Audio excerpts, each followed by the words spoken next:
If it concerns you, it definitely is our business here on Weekend Deal, because we're patriots building this vibrant country together, over 200 million strong. Welcome. It's a Weekend Deal. And guess what? Today, the focus is on you as usual.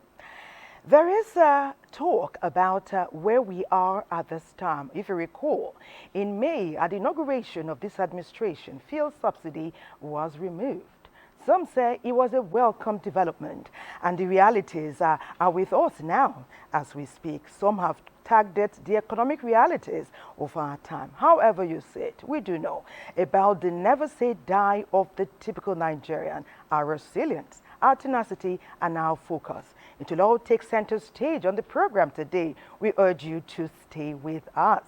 My name is Thelma Obaz. Welcome to Weekend Deal. Weekend Deal. You're watching Weekend Deal. Always great to have your company, especially as we talk about issues that affect us, either for good or for nay. When we talk about economic realities, many things come to mind at this time. Let's talk about inflation, hiking school fees, hiking rent, hiking transportation cost.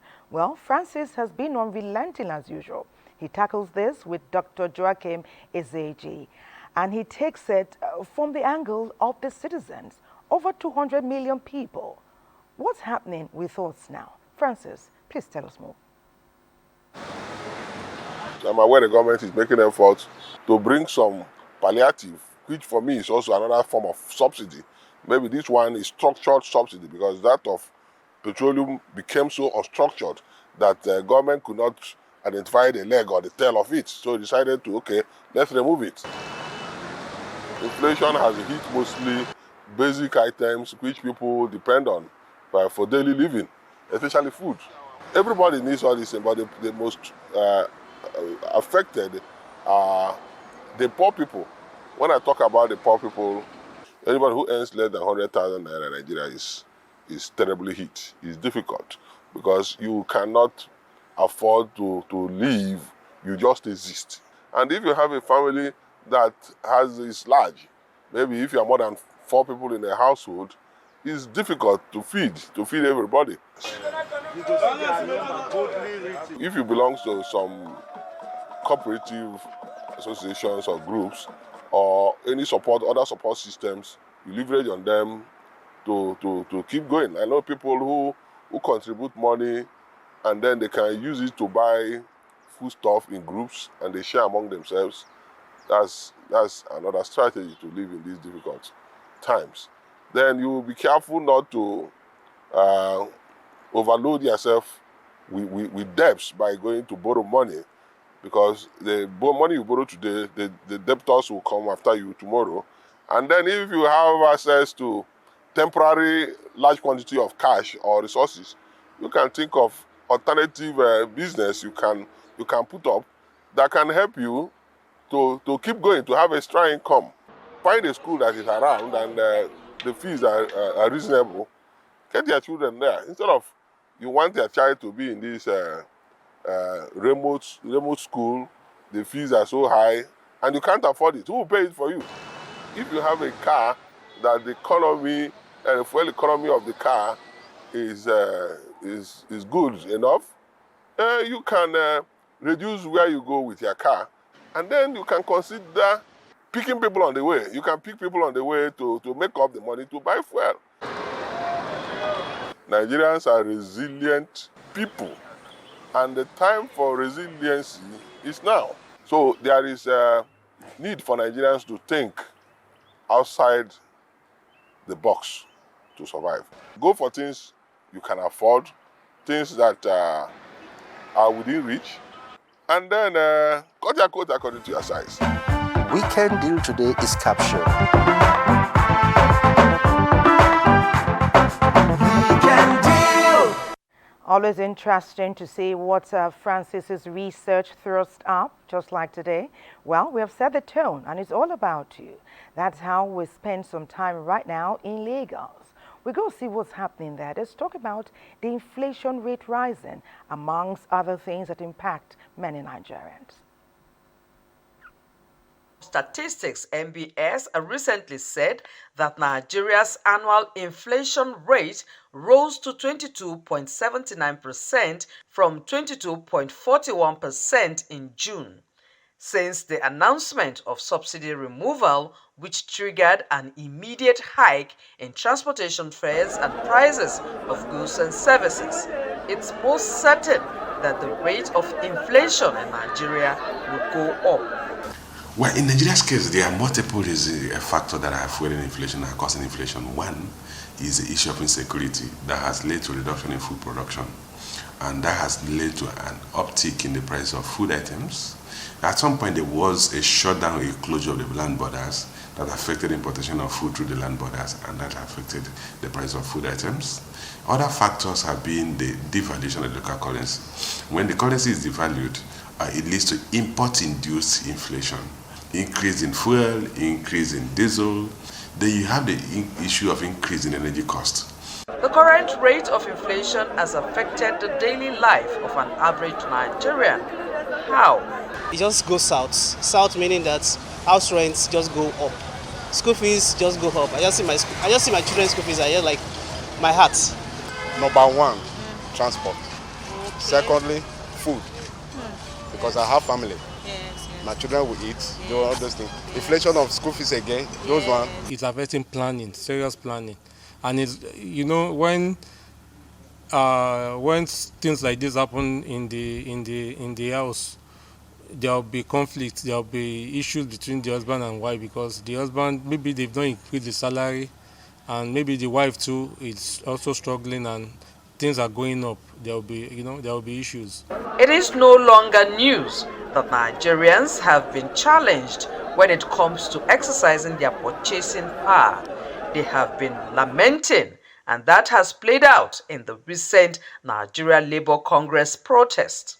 If you realize that when you save, you can no longer afford the quantity of goods you could have bought today if you had deferred your consumption, then the tendency is for you to consume now instead of keeping aside those things. So it reduces the level of savings. In terms of household income, any erosion in terms of value of money leads to a reduction in the purchasing power of households, and that reduces their ability to buy goods and services. In effect, if their income remains constant or does not increase at the rate of inflation, the quantity of goods and services they can consume is reduced proportionately to by the rate of inflation.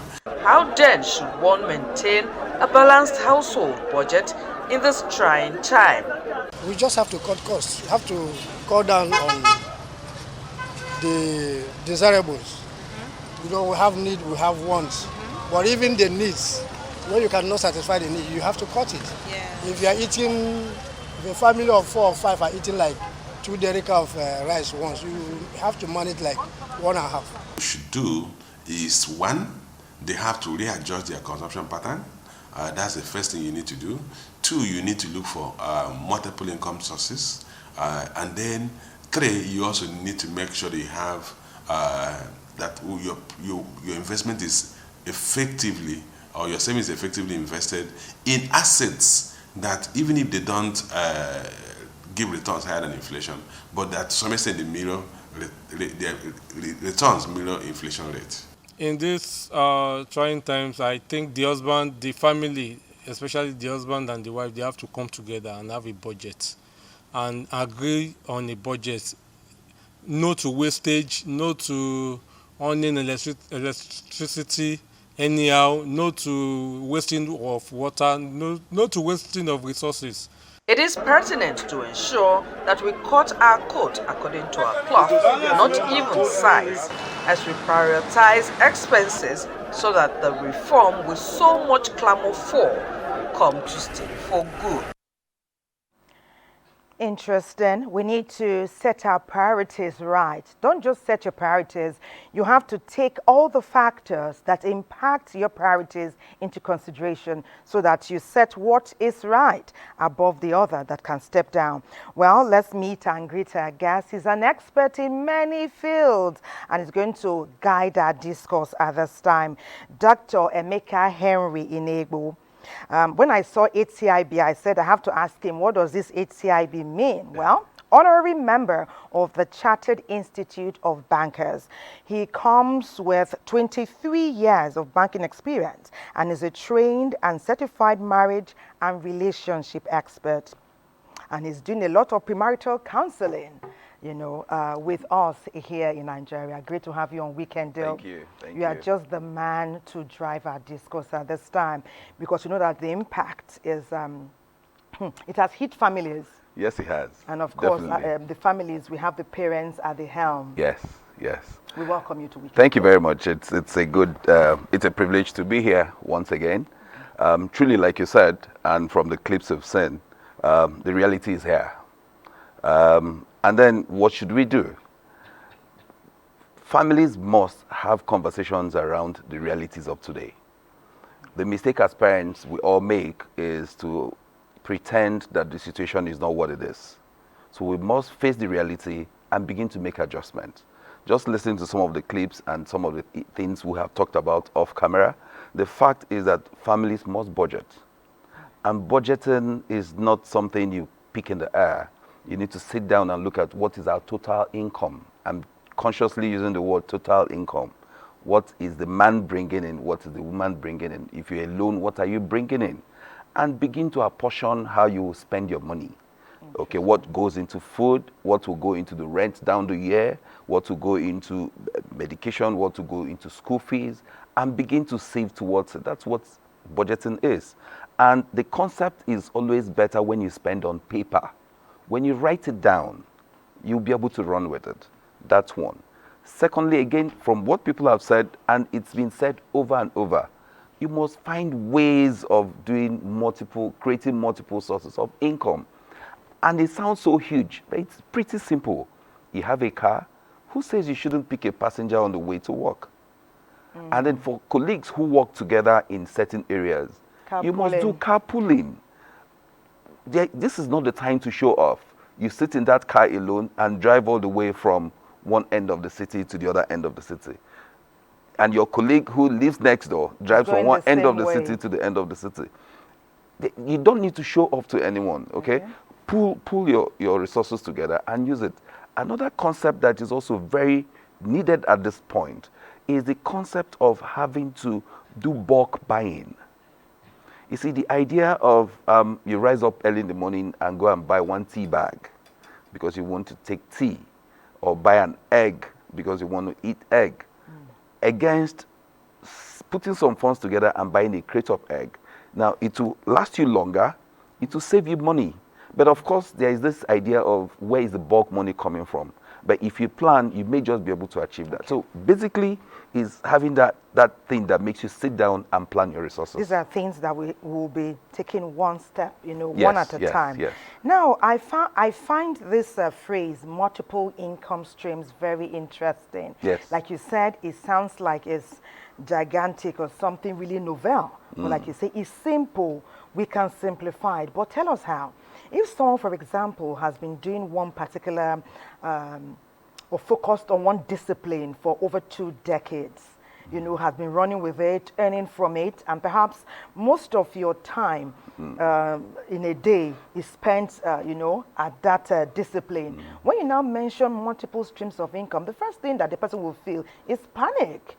What am I going to do? And where will I find the time? But good thing you're here. No, but you see, the thing is, what do you enjoy doing? That's the first question that everyone should ask him or herself right now. Do you enjoy to write? Do you enjoy to read? Do you enjoy to braid hair? Do you enjoy taking care of people? So you must find something, because if you find something you are comfortable at doing, it won't look like work, Like a but task. but then you also make money from it. So added to your regular work schedule is that thing that you find comfortable doing. Who says you can't make money from it? Like online, Like offline, online, yes. physically? So and the thing is, social media is a tool that can aid us. It's also a tool that can distract us. Now, when you spend time going through the various social media platforms and just reading to entertain yourself, you can actually spend that same time. There are portals and links where you can also do some other things that you can earn a little pay doing. Now, there are people who like to talk, who talk for a living. You can do podcasts that you can send out and then generate the necessary traffic and over time make money from it. Over time. Yes. You need immediate resources. Okay, so, but then you can't keep waiting until that overtime happens. You start today. And as you begin to build Perhaps critical more ideas mass will over come. time, yes. And then somebody can find it very interesting and say, we will sponsor you to do this. Interesting. We can place adverts as you do this.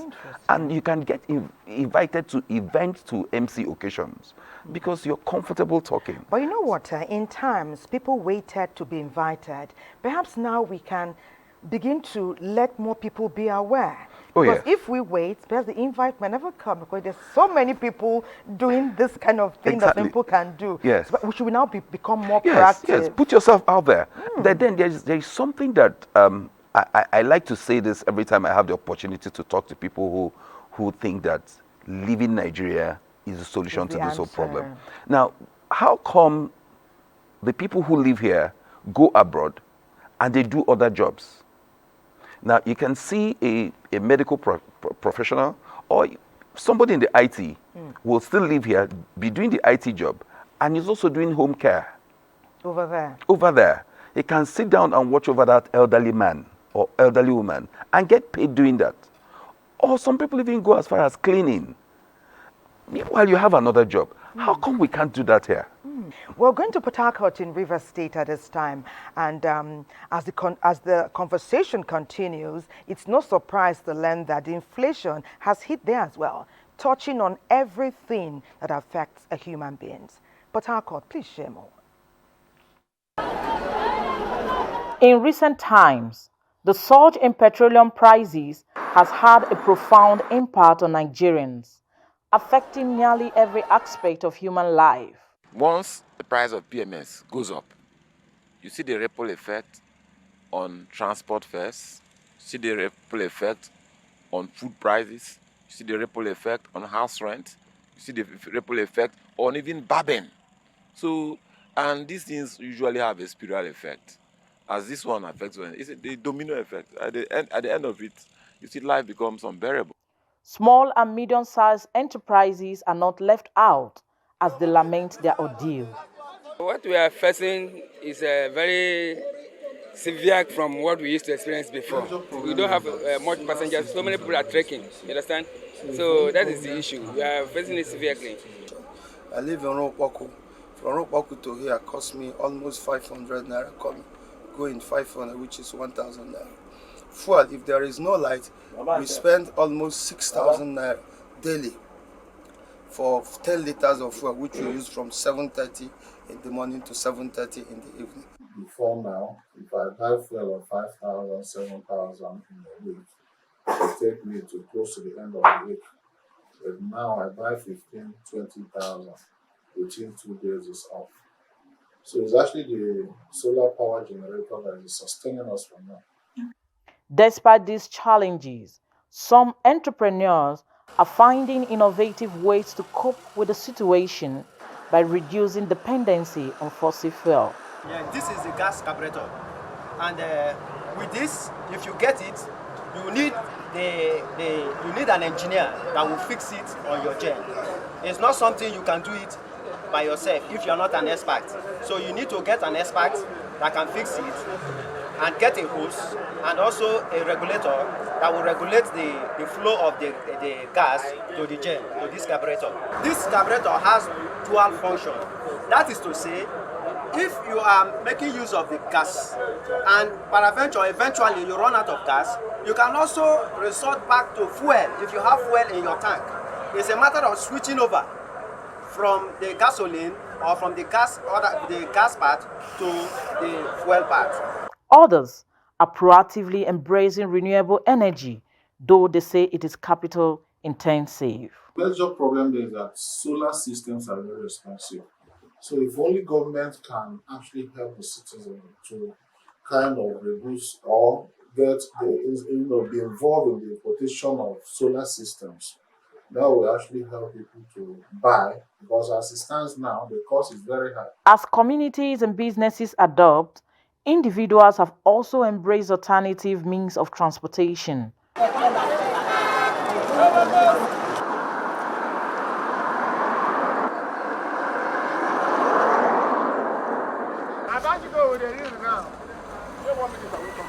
Like me, I have to park my car most of the times and then use public transport. And if I'm going out with my family, then we use the car, you understand? Because it's not easy at all. So we're soliciting the government should increase minimum wage and then make life more comfortable and bearable for each citizen.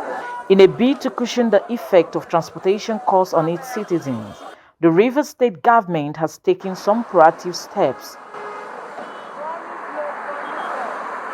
The governor of Rivers State has put on the road some remedies in terms of transportation. I can see some buses moving around Port Harcourt carrying people free. That is part of the palliative measure to curb the excesses of this petroleum hike and the impact on the people. So there is no other way to cushion the effect other than to refine and supply petroleum within Nigeria. Amidst these, some Nigerians are hopeful that the policy of subsidy removal will boost Nigerians' economy. Subsidy will encourage investment, as a matter of fact. It makes the sector more competitive. As a matter of fact, subsidy will go a long way to ensure that there is employment generation in the economy, as a matter of fact. In the short run, it's a major challenge to us. But in the medium term and the long run, Nigeria will benefit from this policy. For Rivers people, it is a journey of hope and determination. Together, we can overcome and create a sustainable future that shines brighter. Very engaging package there from Rivers State. They delved into many areas. What piqued my curiosity, Dr. Negbo, is that gas, that connection is something we saw online, and we thought we'd just go take our cooking gas, connect to the generator, and then go and sleep or rest easily when the weather is hot or humid. Is that it? Well, I've seen it. I've seen a few people use it. Is it advisable? But then the thing is, do not try to do it yourself. It's usually not as simple as that. There's a component that needs to be installed to your generator that will divert the gas to the engine and make it run. But then again, we all need to be very careful. I don't want to call it a new technology, but then there may be some level of abuse. Gas is still gas, and the risks are still there. So we need to evaluate this in totally. But then if it saves you money and you have checked it out properly, then why not? Why not? Clearly because it seems that it's cheaper than petroleum product, than fuel. But then just taking the clip we just watched, I think what everybody must look at is a total life change.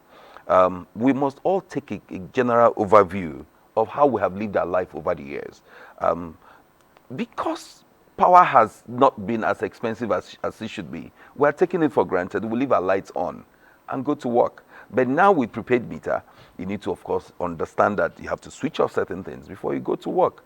We also saw the petroleum The price lady thing. said that they must Yes. get the refineries Yes, working. if the refineries are working, the petroleum cost of petrol would obviously come down. But then much more than that, the alternative means of transportation, bicycles, walking, and if you've had the privilege of traveling to places like China and even in the US, people tend to walk. Because facilities are close to, if you live in a community, for instance, you live in Gariki in Abuja, all the necessary facilities where your post office is close by, the hospital is close by, your children's school is close by, and you live within your immediate community where you work. You can actually walk to work. Okay. But then when the weather is not too humid. Yes, of course, definitely that. Then you need to look at the concept of, must we Must you take a drive to go to the supermarket? You're watching Weekend Deal. It's time for a break. We'll be back. Keep your messages coming in. Don't go away. You're watching Weekend Deal. Always great to have your company on the show. We're talking about the economic realities that we all face. And that's where Dr. Inegbu has been guiding and our discussion, chatting very interesting dimensions that were unforeseen before now, or many did not take note of. So it's great to have the interesting dimensions you're bringing to the table. But being a counselor, you counsel couples, single, about to get married, and those who are married. What are they saying? How are they tackling it? When did they start? What innovations are they bringing to the table? How are they talking to their children? Well, a lot of couples are beginning to face realities and asking themselves what practical things can they do. Okay, we've had couples who have decided to start some small poultry behind their houses. Take 5 birds and you begin to rear them, and after 3 months, 6 weeks to 3 months, the eggs, if you're doing layers, if you're doing broilers, you can actually begin to even eat some and sell to your neighbors. People are beginning to have small gardens. You know, these days, who says you can't plant yams in buckets behind your houses? Are you talking about planning for the rainy day? Yes, you must plan. You see, and that takes us to, we've actually gone through this cycle before.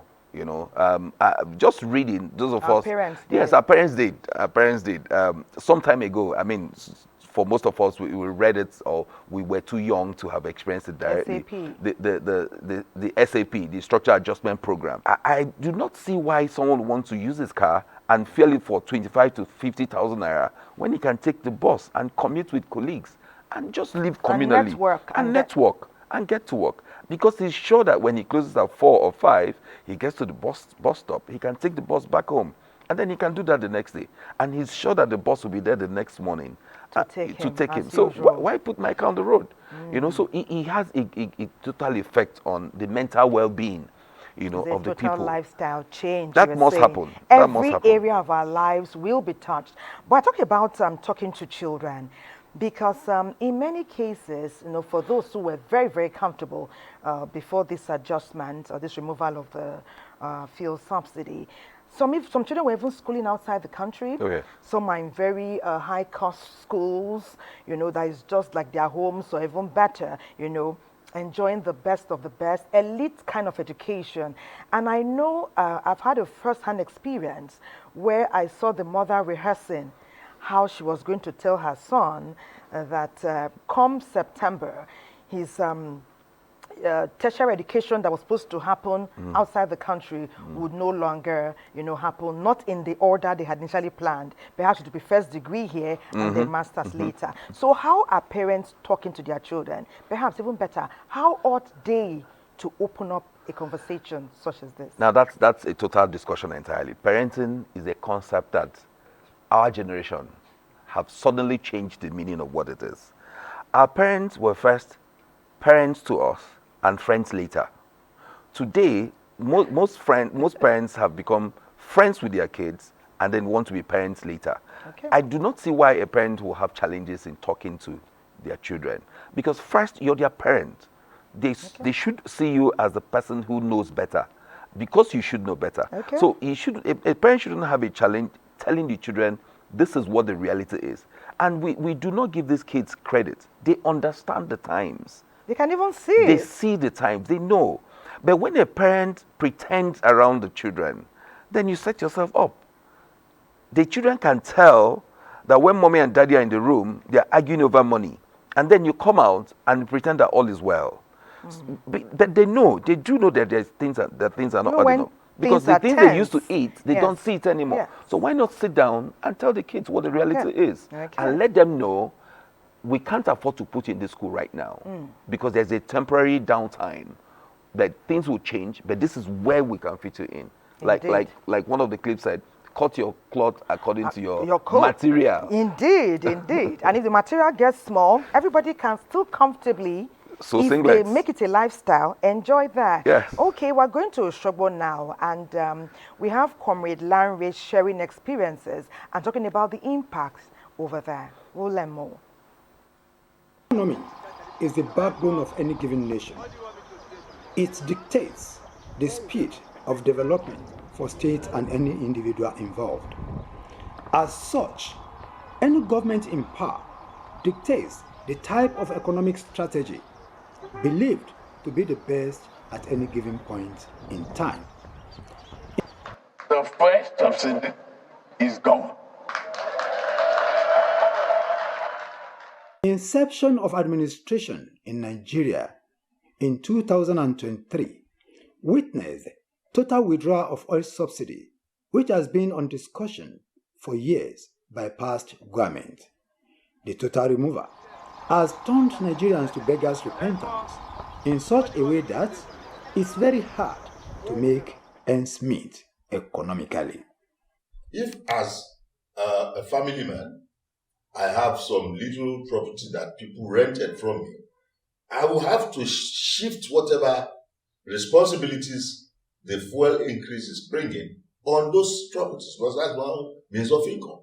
People who sell goods, it must have affected the purchase of whatever they are doing. However, even after the subsidy removal, we'll still add that margin of the exchange rate. Most Nigerians work in the public sector, and that's a serious anomaly. What we expect is that it should be private sector run. So because we work in the public sector, most Nigerians rely on salaries. And once you juxtapose the salary they take against the disposable income, you realize that it's almost nothing.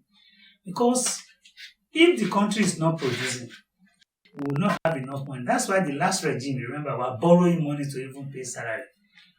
Why is this so? It is so because, whether we like it or not, we are dependent on a monolithic economy. We realize majority, over 90-something% of our income comes from crude oil sales. And I repeat, it's a serious anomaly. The interval of rise in price of commodity within months and weeks are getting out of the reach for Nigerian existence, as price of food items has risen beyond normal for all and sundry. An adage says, no same person will want to end his life, but when life itself has become as cheap as a 10-kobo coin, then problems set in. Removal of oil subsidy has increased the workload of Nigerian economy, which is now having devastating effect on accessing formidable housing, healthcare, and qualitative education. It's apparent that everybody will use what they have to get out of the problem. And so what I am using to try and get myself out of the problem is a problem for those who are going to pay it. If I have tenants, they will have to pay more. If you are buying anything now, it has to go up more. And the essence of why this is a major issue is because people felt the government should have thought it through. And as it is, because this matter is hinged on the dollar and forex determination, it is not as if we have reached the end of the road. Until we make up our minds as a nation to go back to the brass tacks. Change the narrative so that the trajectory can change, so that Nigerians will smile to the bank. Let us make sure that this issue of crude oil that we are talking, the removal of subsidy, I'm not saying it should come back, but let the government do something fast so that results could be gotten. I appreciate what the federal government is doing now. They have called the state government and they are giving them money to go and find a way of restituting the situation so that people can feel better. I hope this is done fast, the state. So let us empower each state so that we move away from the trajectory of let's go to the Abuja to collect issues, stop, if you want this country to move forward. Then let the president make sure that each state account for whatever it has, because potentially Nigeria is the richest country in the world. The question now is, what is going to be the after effect of this suffering?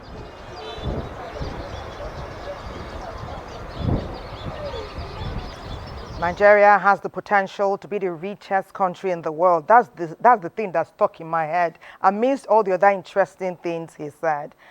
this lifestyle change, we must imbibe it.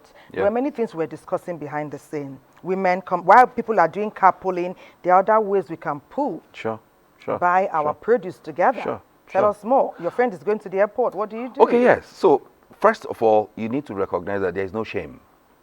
Okay, and then I always give this illustration. The same things we can all do abroad. Why are we ashamed doing it here? Okay. Nobody gives anybody free rides between Central London and Heathrow because it's going to pay taxes. So if you have a friend who is going to the airport or who is going somewhere and is your direction, even if it's not your direction, you can offer to render that service and get paid. Now, rather than pay an 8,000 naira to take from Wuse to airport, you can ask the person to pay you 5,000 naira. You make an extra income. And then for women, you see, and that's something that women must find ways to do. They must come together and work together. 5 women coming together to buy a cow and they share will put more on their table than one woman going to the market to buy the same meat, or buy a goat together, or buy a basket of tomatoes together, or buy vegetables from Jos together. And you find a way to share that. It's cheaper. It's cheaper. And then at the long run, it's fresher, you're sure what you're getting. And then again, men can also, if who says you can't tell your neighbors who live close by or your colleagues who work in the same complex, I can take you to work and then you pay me a token. Okay. And then we have that understanding. So he can park his car. Yes. And more people can use one, and then they support that person. 4 people riding with you. You have that to augment. So we must find creative ways to survive these times. Thank you very much, Dr. Emeka Henry Enegbu, honorary member of the Chartered Institute of Bankers. I said that these innovative ideas and dimensions you are taking us through, I mean, wonderful. And we must make it a lifestyle. Oh, yes. Total lifestyle change. Cut our coat according to our cloth, our fabric, our material, all together. Please continue to talk to Nigerians at any level where you find yourself. We know you've been doing it. Thank you. We are listening, we're hearing, we're going to imbibe it. Thank you. Thank you very much. Thank you for having me. Thank you. Interesting discourse there. You're watching Weekend Deal. Always great to have your company on the show. It's time to touch base with Bayelsa. What is happening over there? They will share. Trade and commerce arguably are as old as man and has formed the fulcrum of the daily interactions of humans. The quest for survival has propelled humans to be engaged in diverse walks of life and occupations. Some are engaged with white-collar jobs, whereas others tend towards self-employment, especially with regards to small and medium-scale enterprises or businesses. These businesses, otherwise known as SMEs, include supermarkets, electronic shops, barbing, hairdressing, mechanics and technicians, fashion designers and boutiques, catering, eateries and food shops, welding and fabrication, and a host of others. Some of the aforementioned businesses do not require huge capital or accommodation, but have gradually become the mainstay or source of survival for many homes. However, it is no longer news that most SMEs are struggling to survive or break even. No thanks to the harsh economic realities due to inflation and increase in the prices of petroleum products. This situation has led to increase in cost of transportation and production. It is therefore pertinent to find out how these businesses are faring despite the economic challenges. It's our brand, our name, what we deliver to our customers. That is what has been keeping us in business, despite the economic high. Every business is all about understanding. And when you are doing your business, you do it with clean mind. You do your business very well, do it very neat, and make people that will attract people to buy from you. Environment first, your environment have to be clean. And the things you do it perfect. Do your stews very well. When things is moving, we don't like to bring things outside much like this. But since things is getting more difficult and people is not patronizing us well, so we're now bringing it out so that as people are passing, they will now look at it and see. Maybe even though you didn't plan for it, but as long as you sit outside here, it will move you to come and price, and from there you will buy. My cost still remain normal, just a little bit increasing for now. But It's really hard for me to cope based on the 4 increments. It's really hard for me to cope and continue with it. It is quite fascinating, the display of ingenuity and creativity of business owners just to ensure they stay afloat. For instance, the conversion of fuel generators to gas-powered generators. Barbers have also resorted to battery-powered clippers. Why I'm using wireless clipper, because the clipper is free and reliable to use, and it's so smart than the normal clipper we used before. I'm sweating because there's no money to even buy fuel in this business. Because of that, I switched to gas. So right now I'm using gas for this business, and not only fuel, even the material that I'm using for this is very cost right now. There is high cost of baking materials. Things have increased. What you are buying 700 now is 800. Some of them is 900. So if you get order like cake, we increase our price. But you must tell the customer that, see, the thing have increased. Instead of 12,000, is now 15,000.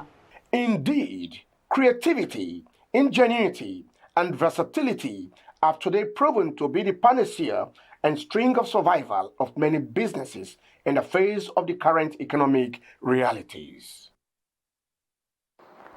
We're talking about...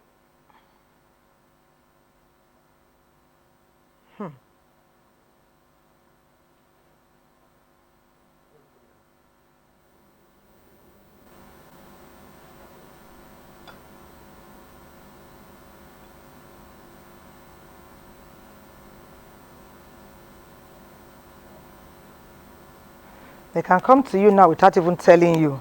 If this thing has issue, they can even come to you. Okay.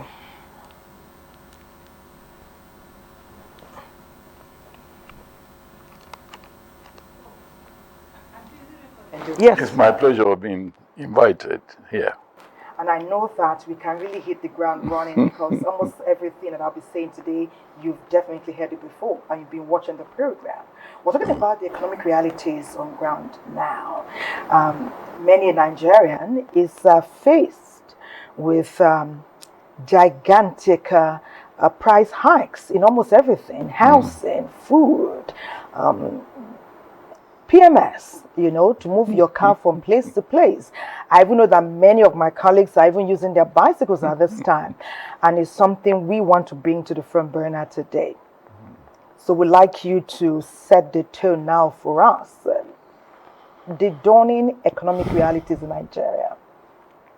Nigerians are facing quite a lot. There's no doubt that Nigerians generally are facing daunting economic challenges brought about, by a multiplicity of factors. Some of these factors have been with us, but more importantly, to my mind, what has triggered the rapid, degeneration of our economic situation is undoubtedly the lifting of or removal of fuel subsidy. A lot of people, more often than not, will look at it as a creation of the Tinubu administration. I think this is a very uncharitable approach to looking at the issue. The problem with the oil industry in this country is that for so long we produce raw oil, we do not have capacity to refine. If you produce and you cannot refine it, the imperative is that you have to take it abroad to refineries overseas. The cost of transporting this, raw oil to overseas refineries, the cost of bringing them back, when you add it to the cost of real refining and the cost of the product, the raw product, the price escalates. So I think the problem we have as a country is our inability over the years to, have refineries which are working. I belong to the past government, and I have this regret, and I keep, saying it to myself that in 8 years we were not able to remove the subsidy. to refine Get the refineries working. Get the refineries working despite our pledge. I do not have an answer to our failure in this respect, but I think we must, it should have been done before now. Be true to ourselves. If the previous government had succeeded in bringing to action the refineries which have been comatose over the last several years, 30, I think 40 we years? would not have been in the problem situation where we are today. that we are today. But we are there now. We are there now. And it's very challenging for many Nigerians. At this time, without being told, everyone is adjusting. There's no way you can move past that. You must adjust. But what we're looking at now is tightening the belt is not even solving the issue as we speak. We know that the refineries, we know that one is almost completed, and they say in a year's time another one will get to work. So we expect relief. But what Nigerians may be asking each other at this time is, why now? But before we answer the why now is, what ought we to do while this is happening? I think we'll take the why now later. What ought Nigerians to do now? Because we've tightened our belts. Yes. It's so tight now, and there's little relief for us. Well, it is a truism that the current government is talking about, bringing relief to Nigerians by way of creating palliatives. And the palliative that has been thought of for now is, a number of, actions which include distributing money over the next 6 months to the poor households and all of that. But to my mind, I think one or two of the most important things we ought to do is to look at which areas of expenditure are biting more for the ordinary Nigerian.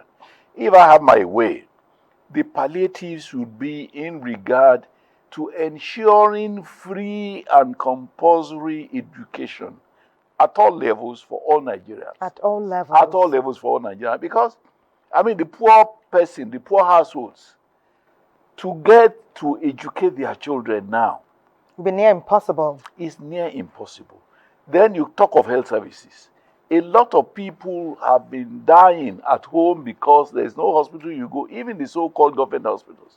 When you go one way or the other, you have... There's an out-of-pocket expense. I think government should concentrate on creating free and fair education at all levels, so that will be a great leveler in terms of providing succor for the ordinary Nigerian as well as for all Nigerians generally. Those who want to take their children to fee-paying schools can, do that. But that would be government schools. Well, government schools, many governments. You talk of recently, the University of Lagos, among other universities, have tried to increase the fees, despite the fact that the federal government says all federal universities are non-fee paying. But the truth is, for those of us who people perceive to be well-to-do, we know the extent of pressure from students of many of these institutions who need, financial relief, who need support. From relatives as well. I want to refer to what the late sage, Chief Obafemi Awolowo, has said. He warns us that if we fail to educate the children of the poor, they would ensure that our own children do not enjoy their lives. Peace. Indeed. Providing free and compulsory education at all levels would have even solved a security problem which is real. Today, in many states, if you have a phone, you are at risk of being killed by people who want to snatch your phone. Okay, but hold that thought. Let me ask you something. You've talked about free education at all levels. Very interesting and very encouraging too, way to be practicalized. But those children are going to eat. The parents, we also need to eat. Before we get to the free education, which is a very good notion and idea, is why were the palliatives not put in place before the subsidy was removed? We know it's high time it be removed. And then why, some Nigerians also ask us, why were we not even told to give us a bit of time to adjust? invest and make ready? No, I mean, there's a simple answer to it. There has been a change of government. The previous government did not make provision for in the budget. So when the new government came, I mean, it's like if somebody is handing over something to you. If it doesn't include money, there's no way you can manufacture money overnight. And in any case, the palliative sustenance over the years had been a very mindless, infraction on the part of Nigeria. You cannot, nobody in Nigeria in his right senses will produce a product at, say, 100 naira and be selling it at 50 naira. Somebody has to be filling the gap. Where is that money coming from? When we have several infrastructural challenges in the educational sector, in the health sector, in transportation sector, in even the security sector. We need money for all of these things. So you're telling us that it's high time it was done? No, I mean, it was an irregularity to start with. It ought to have been done before now, which already established. And I think that the problem, like I said, is the fact that we as a nation, over the last 12, 13 years, have looked at our refineries go to waste. Year in, year out, budgets are made to review or to revive the refineries. There's no account, there's no, nobody is telling us why, despite the periodic or yearly budgets, is being done. Nothing has happened. We have nothing to show for that. Okay, we'll continue our conversation. In the meantime, our viewers are sending in messages because this is a pertinent issue for Nigerians. Everyone is, like I said, we've adjusted the belt to the point where there's no more hole to put in the buckle, and the waist is tight and slim already. At this time, we'll go to Enugu, where there's a package that is going to give us a clear narrative and description what exactly is happening in many states in the country. They've tagged this one, Hope for the Future. Sir, let's work this together. Ujunwa. Yes, Queen. Come and take your seat. Okay. Okay. There's no meat in my soup. There's no meat in your soup. So you've not been hearing the way Daddy and Mommy have been complaining since about how things are hard, eh? You don't know things are now very expensive. You should be thanking God that you even have soup to eat. Eh? Oh yeah, be going. I don't know, manage it. This typifies the indomitable Nigerian spirit, already adjusting to the prevailing economic condition. A visit to Coal Camp Motor Spare Parts Village in Enugu revealed the dogged determination of an average Nigerian to survive and succeed despite the level of hardship being experienced at the moment. The best quality of a good manager is flexibility. So that I have adopted. And for you to be able to sustain and then keep the business going, you must have to adjust. So I've adjusted in so many things, and that is one of the measures I've used. The little money I can make in this trade, it cannot power me to put fuel on my car. In this case, I have parked my car because I don't have the resources to be putting about 10 to 20 liters to come out to my shed. I'm using my leg to trek. Here at Obete Main Market, Enugu, the message of hope for a better tomorrow resonates high among the people. I'm advising people, more especially people that are struggling people, not to lose hope. We are in a trial process. All these things is something that we take to give testimony in future, what we undergone.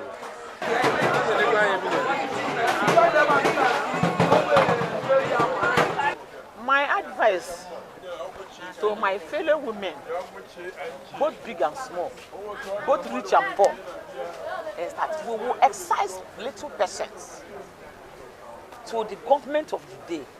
Very soon, in no distance time, we will overcome it. And we will be great again.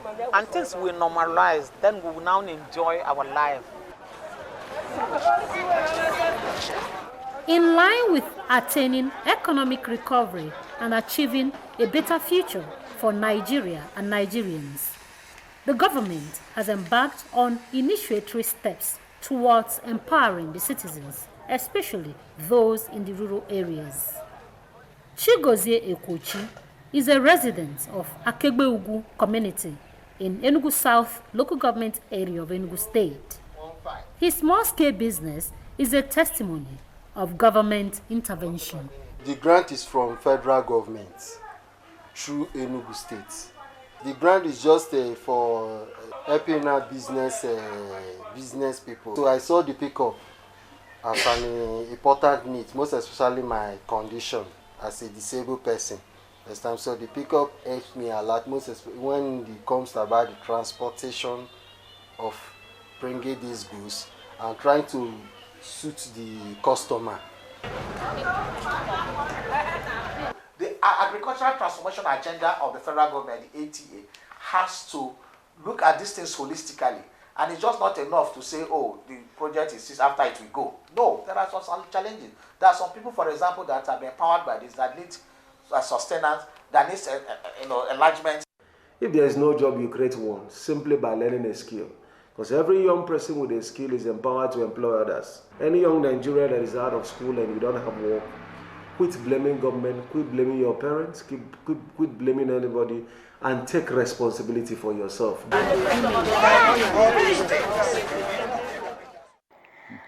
Every Nigerian is being called on to take responsibility and bring up to the fore that indomitable spirit that we all have.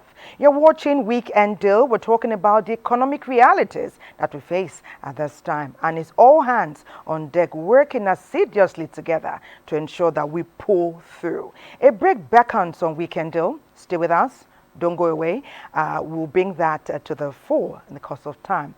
You know that your messages should keep coming in. Our program is interactive because you know that in your different locations in Nigeria, there are peculiar things that you are facing that we may not have heard about and how you surmounted them. We'd like for you to share. That break comes now. Don't go away. Weekend Deal. It's been a pleasure having your company on Weekend Deal. We've been talking about the economic realities that we all face. It is typical for the Nigerian. We are indomitable. We are resilient. We are focused. We are tenacious.